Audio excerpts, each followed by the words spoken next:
There is a rule that Rothschild mothers taught their children that has nothing to do with banking, nothing to do with investments, and nothing to do with the kind of wealth most people spend their whole lives chasing.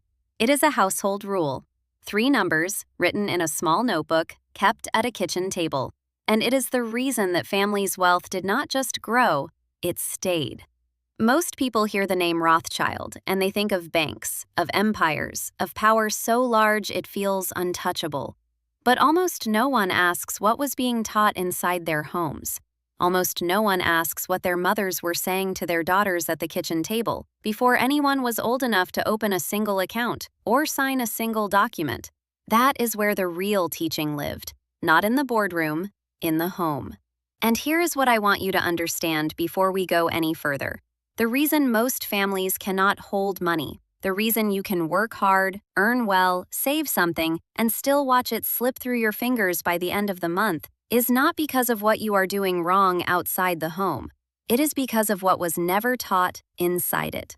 There is a name for this in our tradition: the leaking home. A household where money enters, but no rule governs what happens next. A home where everything sits in one pile, feels available, and slowly, quietly disappears. You are not broken. You were simply never handed the framework that changes everything. My grandmother kept a small, folded piece of paper in the pocket of her apron. I remember it from the time I was very small. 3 numbers, always the same. I asked her once what it meant, and she smiled the way she always smiled when she was about to say something she had already said 1,000 times and still meant completely. She said, "This is my house rule. 3 and 3 and 3. Your great-grandmother gave it to me. Her mother gave it to her. And one day, you will give it to yours." I did not understand it yet, but I remembered it. Because what she was carrying in that apron pocket was not a budget. It was not a finance plan. It was the architecture of a home that knew how to hold what it was given.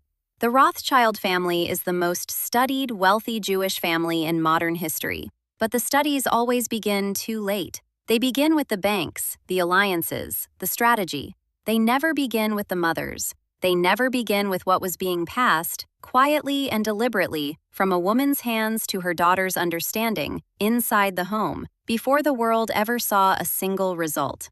The 3-3-3 rule is built on 3 principles, each one carrying the number 3. Each one lived inside the household, not outside it.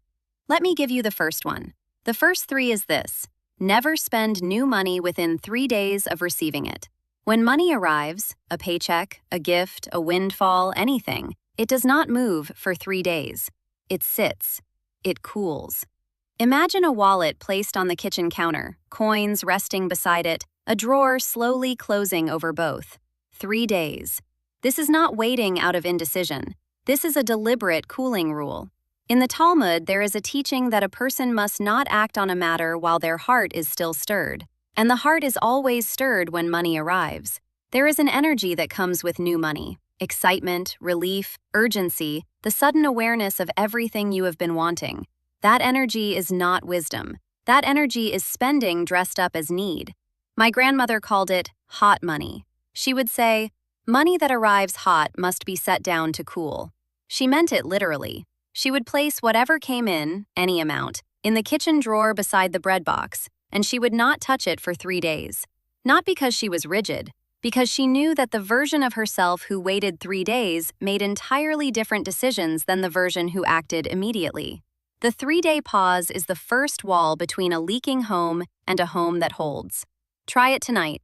Whatever comes to you next, your next payment, your next transfer, any amount at all, let it sit for 3 days before you make a single, non-essential decision. You will be surprised what you no longer want on the 4th day.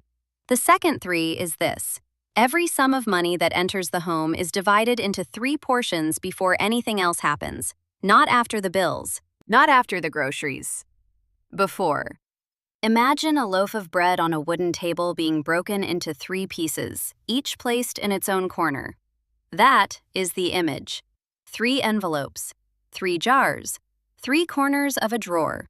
The first portion is for the home's obligations, the necessities, the bills, the things the household requires to function.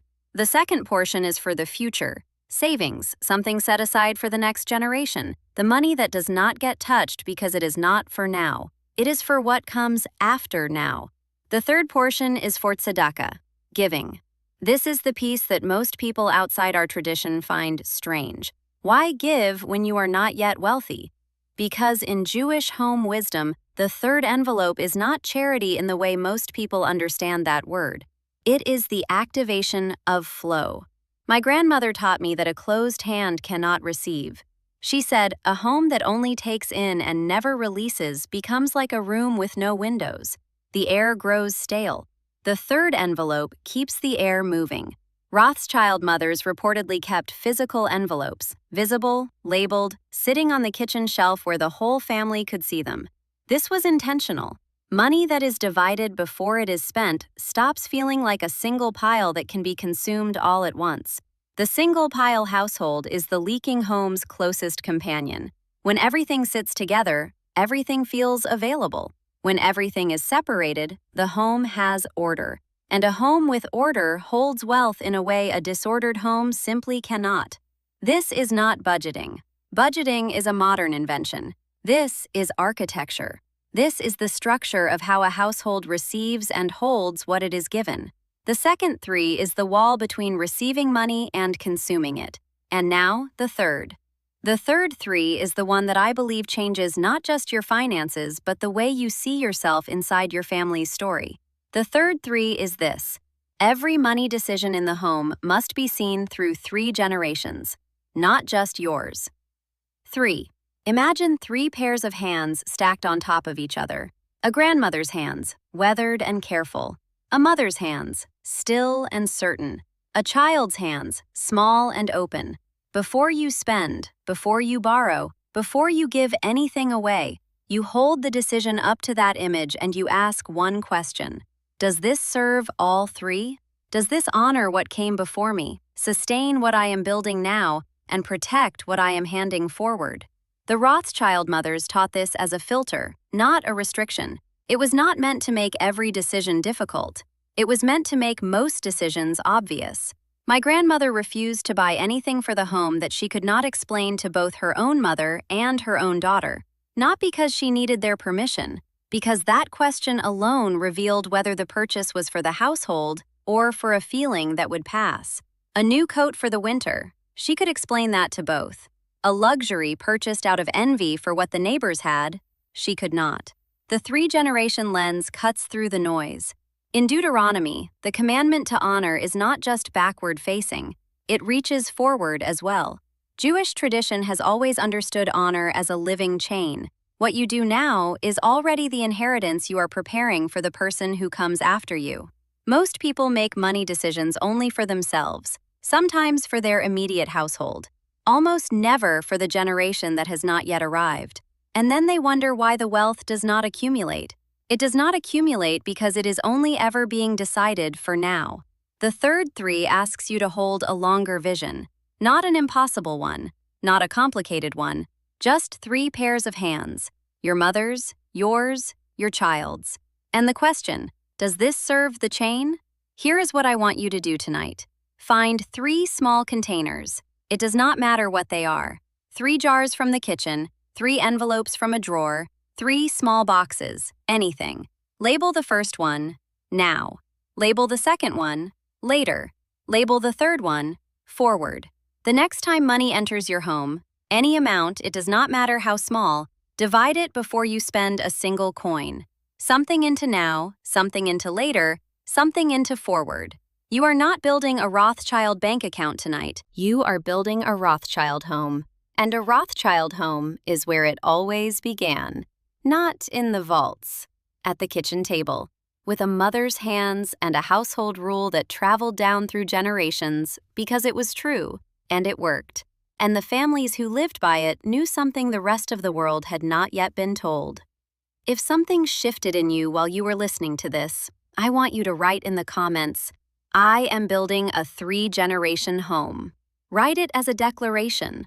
In our tradition, speech is not decoration. Speech creates. God spoke the world into existence. When you declare something with genuine intention, you are not just writing a comment, You are beginning something real. Say it if you need to say it out loud. Write it somewhere you will see it tomorrow morning. Because the moment you name what you are building, the building has already begun. If this is the first time you have found this channel, come back. Every week I share what was taught inside Jewish homes. Not from a pulpit, not from a business school, but from the kitchen, the bedroom, the front door, the Friday night table. The wisdom that was passed in whispers between mothers and daughters for generations is here, and it belongs to you now. And next week, I want to show you something specific. There is an object that Rothschild mothers kept at the front door of their homes. Something so small most people walk past it without a second thought. And what it was placed there to do will change the way you see your own entrance forever. Until then, may your home be a place that holds what it is given. May your hands be open enough to give and strong enough to keep. And may the wisdom of your mothers and their mothers before them rest in your household and never leave it.